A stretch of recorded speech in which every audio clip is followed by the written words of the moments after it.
Fonds monétaire international, nécessité d'augmenter les recettes intérieures. Récemment, les services du Fonds monétaire international ont favorablement salué l'engagement des autorités dans le cadre de la politique générale de l'État pour accélérer les réformes économiques, améliorer la gouvernance et intensifier la lutte contre la pauvreté, y compris par le biais du programme soutenu par la Facilité élargie de crédit. Répondre à ces priorités passera nécessairement par l'amélioration de la collecte des recettes intérieures. Marc Gérard, représentant résident du Fonds monétaire international, nous apporte des précisions. Oui, je crois que dans le cadre de Madagascar, le diagnostic est partagé aussi bien avec la communauté internationale que nous représentons que par les autorités. C'est que ce pays a besoin d'augmenter l'enveloppe des revenus.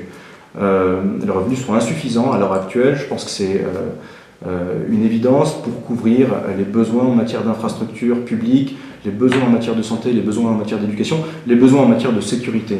Donc la question n'est pas s'il faut augmenter les revenus, c'est comment. Et à cet égard, on suit donc dans le cadre du programme depuis des années très attentivement les progrès réalisés à la fois à la douane et à la fois en matière d'impôts domestiques. Et encore une fois, c'est également une priorité de l'IEM d'augmenter ces enveloppes. À la douane, beaucoup de choses ont été réalisées ces dernières années. Le recouvrement s'améliore, la lutte contre la fraude s'améliore. Il reste encore beaucoup de chemin à parcourir, mais on a discuté dans le cadre de nos discussions de la semaine dernière des moyens d'améliorer encore le recouvrement, et les choses sont en bonne voie. En matière de fiscalité intérieure, il y a également beaucoup de progrès à faire et beaucoup de bonne volonté de la part des nouvelles autorités. Mais il est vrai que les succès ont été un peu moins importants qu'en matière de douane, donc c'est là, je pense, qu'il faut que nous portions nos efforts. On sait notamment qu'un certain nombre de grandes entreprises ne payent pas leur TVA comme elles le devraient.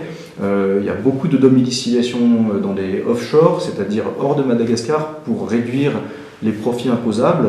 Donc, encore une fois, un certain nombre d'entreprises ne payent pas la juste part qu'elles devraient à l'effort national.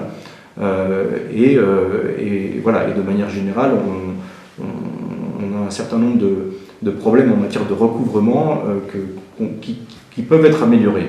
Il y a quelques années, le FMI avait fait une estimation assez provisoire qui chiffrait le coût des exemptions à 1 ou 2% du PIB. C'est la taille du budget de l'éducation et de la santé réunis.